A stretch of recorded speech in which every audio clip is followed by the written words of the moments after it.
Hi, in this video I will be talking about the topic chemical equilibrium, and in this video I'm going to introduce the basic concept of dynamic equilibrium.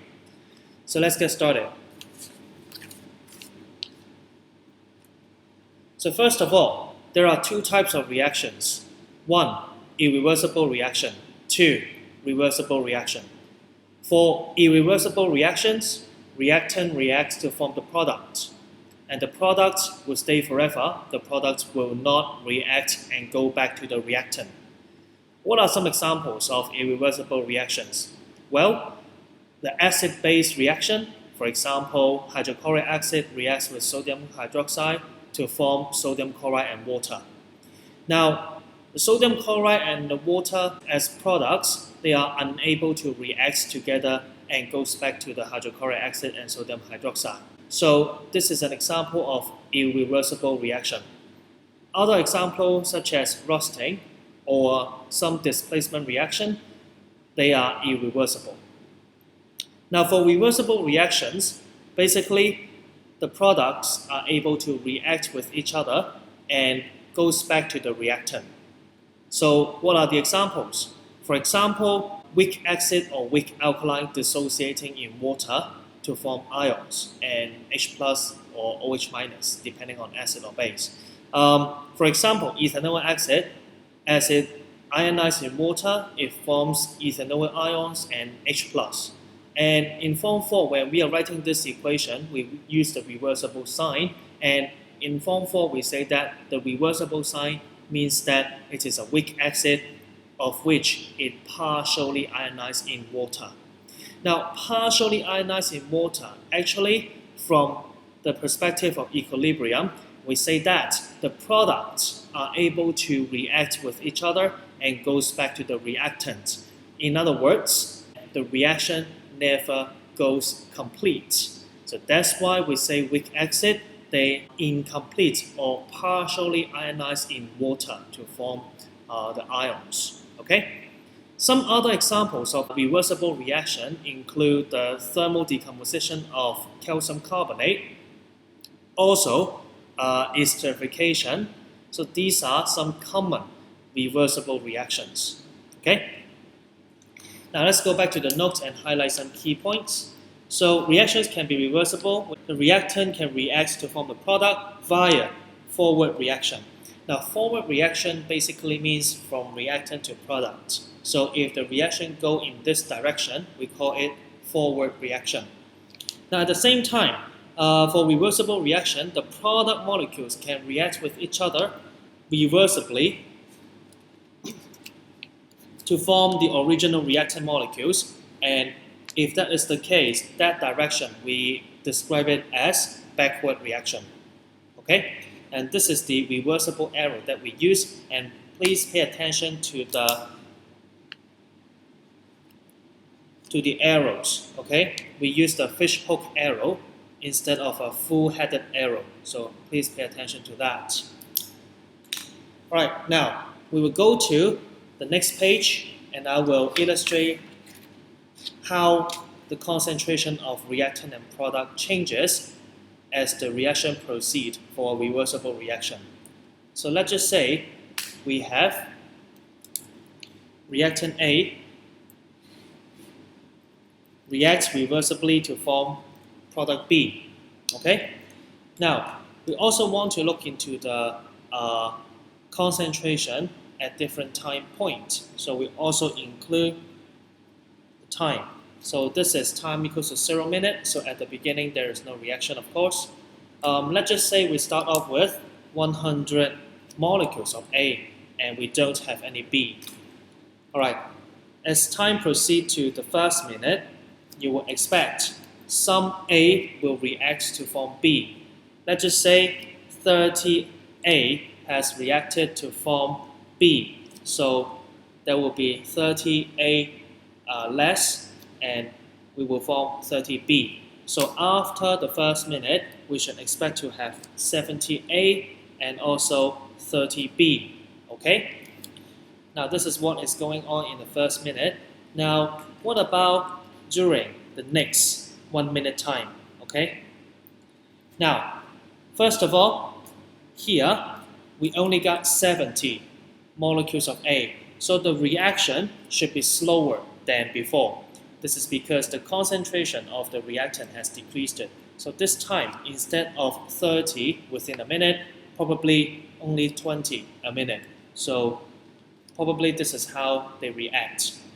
Now, don't forget, since it is a reversible reaction, the product B is able to react to form A. Now there are 30 molecules of B, so perhaps out of these 30 molecules of B, 10 of them will be reacted to form A. Okay? Now, let's sum it up. So 70 molecules of A, 20 has been reacted, but 10 molecules of A is formed. So there will be 60 after the entire course of reaction within this 1 minute. Similarly, for B, that will be 40. Okay? Now, moving on to the third minute. So during the third minute, we have something very similar. Now, with an even lower concentration, we are expecting a slower rate. So instead of 20, perhaps this time only 15. And over here, now 40 molecules of B is definitely more concentrated than 30. So here, you were expecting a faster reaction, probably 15 instead of 10. Okay?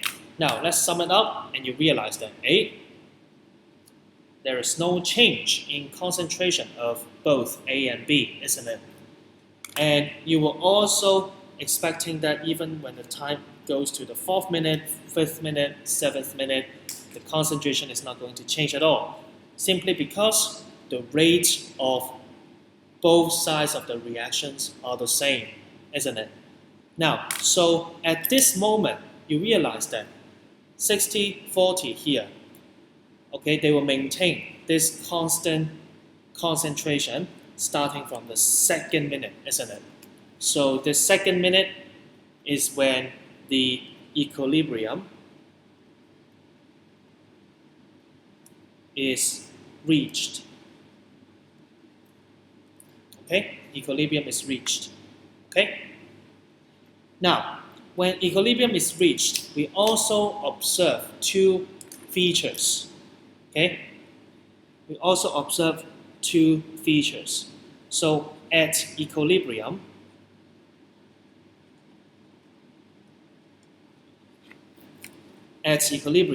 first of all, you realize that the concentration of A, okay, and concentration of B remain unchanged.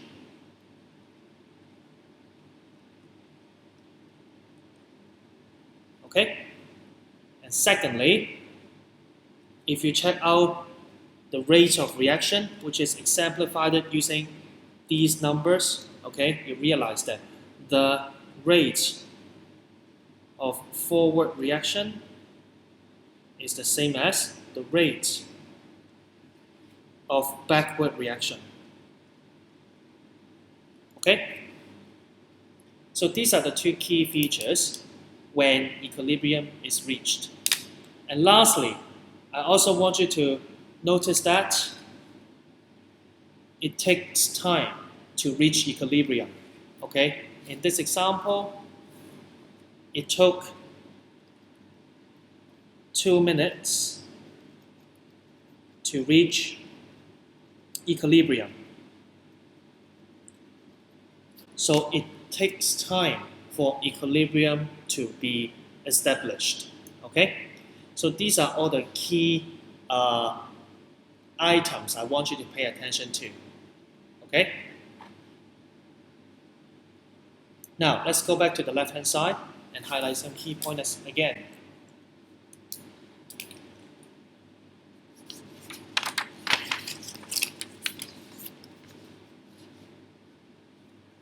Okay, so if there is a mixture of RMP of non-equilibrium concentration, now non-equilibrium concentration basically means any concentrations that are not at equilibrium.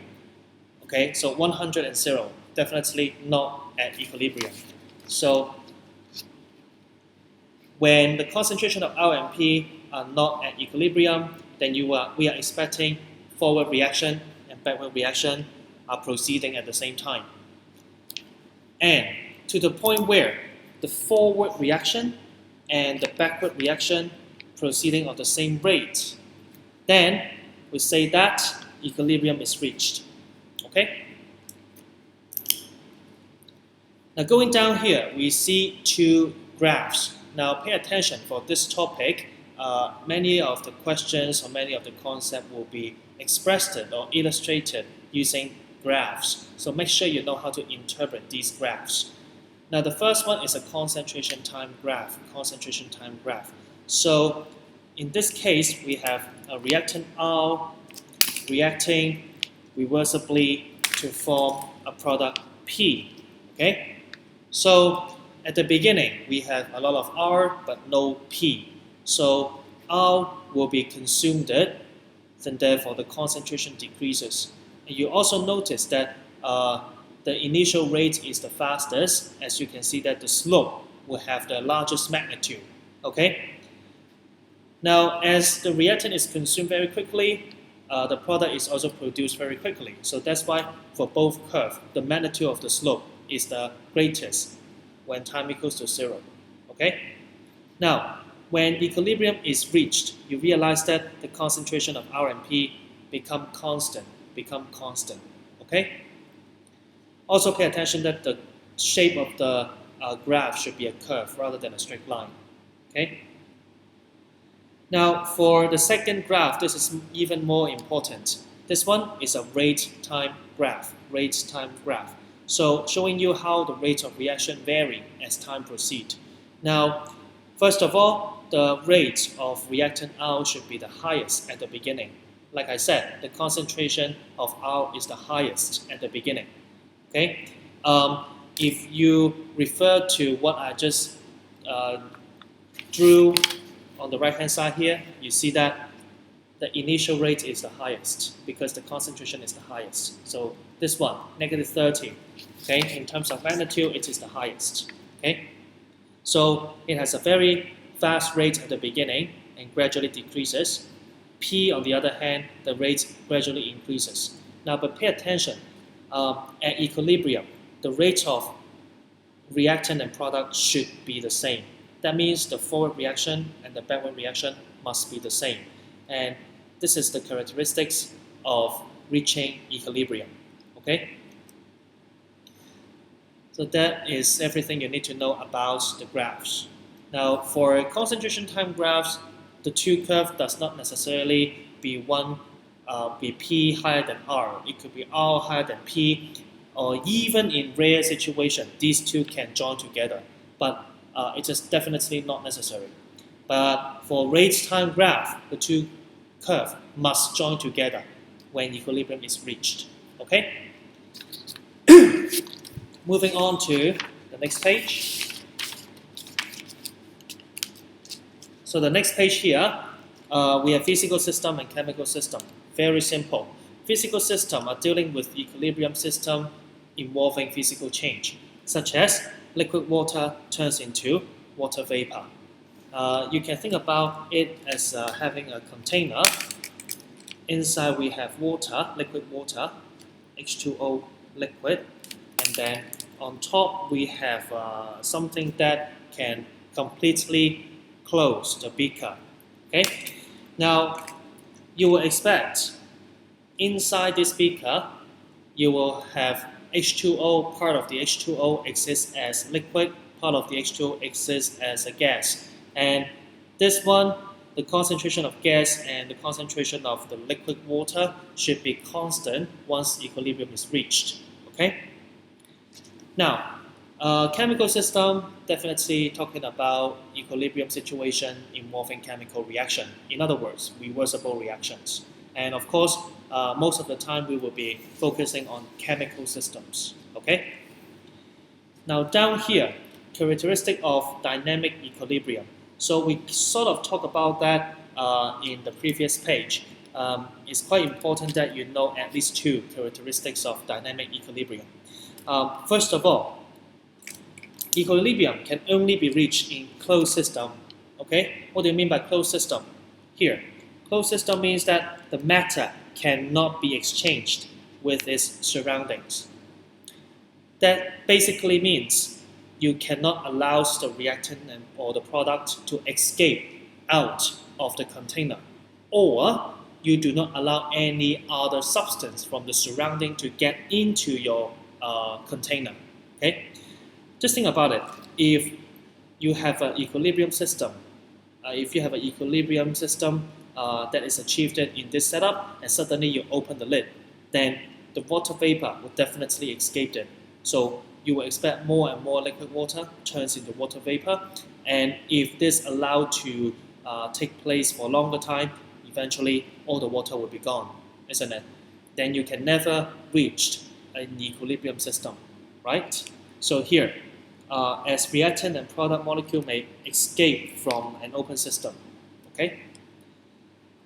Now, the second one, at equilibrium, both forward and backward reaction are occurring at the same rate. This is very important. Okay? Forward and backward reaction occurring at the same rate. Therefore, it is referred to as dynamic equilibrium as opposed to static equilibrium. Now, what is the difference between dynamic equilibrium and static equilibrium? In physics, we talked about static equilibrium. Basically, for example, I have this pen resting on my hand, and the pen is not moving.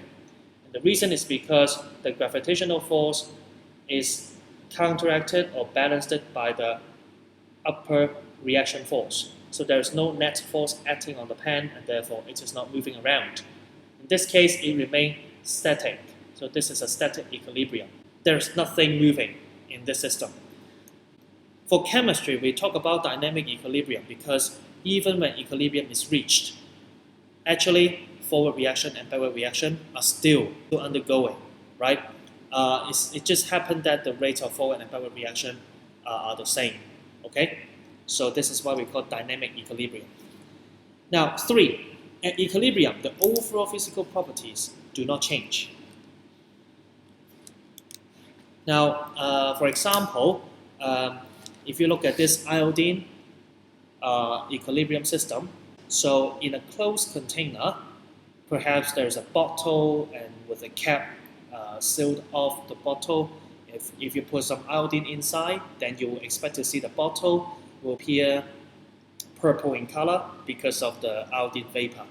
And the color intensity will not change, okay, unless you add more iodine or unless you heat it up, right?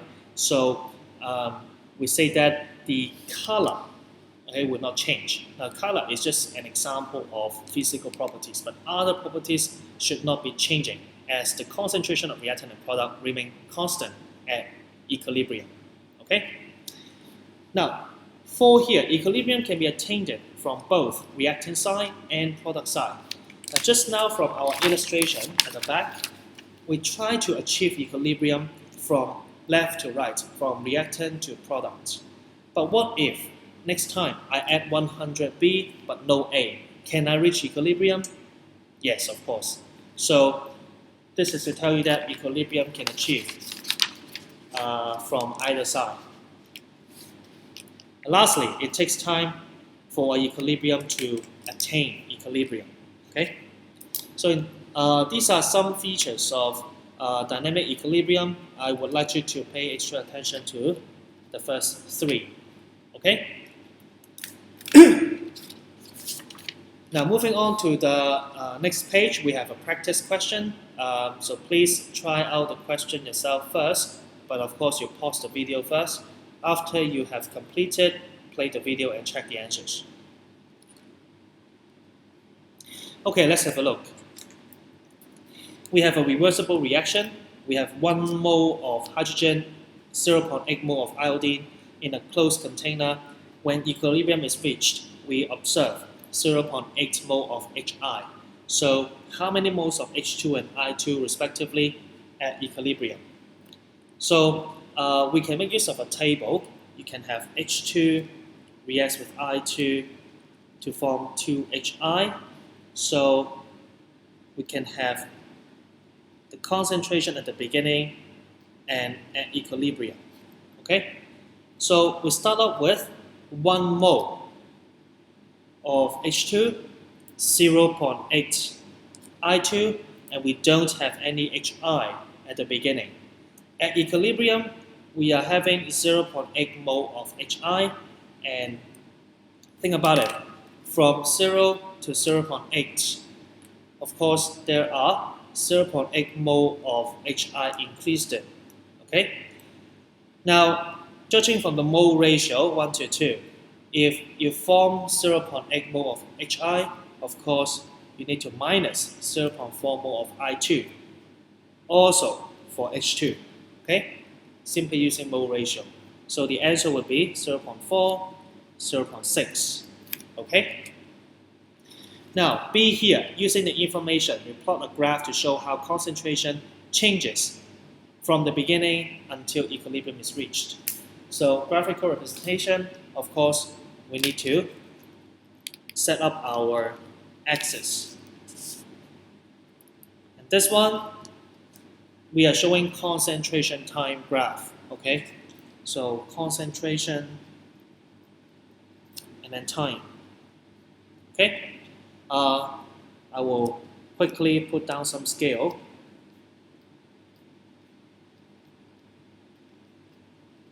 Okay, and we also add a reference line over here to show the point where equilibrium is reached. Right? So, I'll use different color to show it.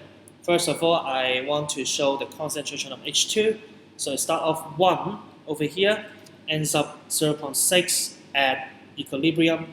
So I'm going to draw a curve, steep slope at the beginning, flatten, and constant after equilibrium.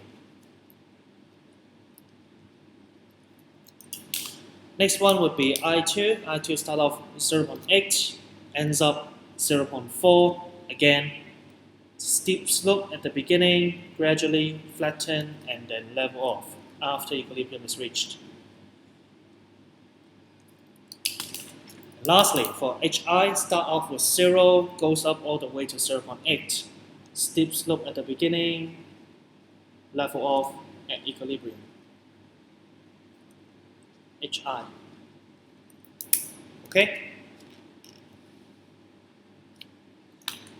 Now, part C. Let's just say at equilibrium, the rate of consumption of H2 is 0.015 mole per dm cube per minute. So what is the rate of consumption of I2? Now, H2 and I2 are both reactant. So if at equilibrium, the rate of consumption of H2 is 0.015, and the mole ratio of them is 1 to 1, then this one would definitely be the same.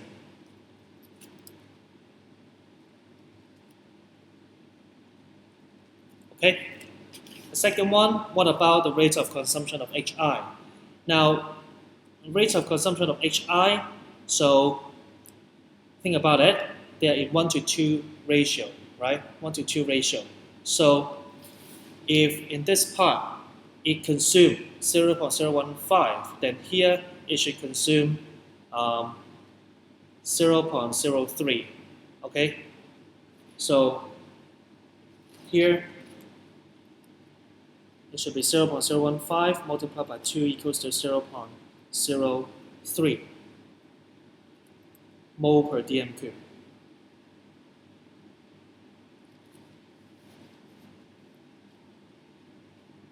Okay?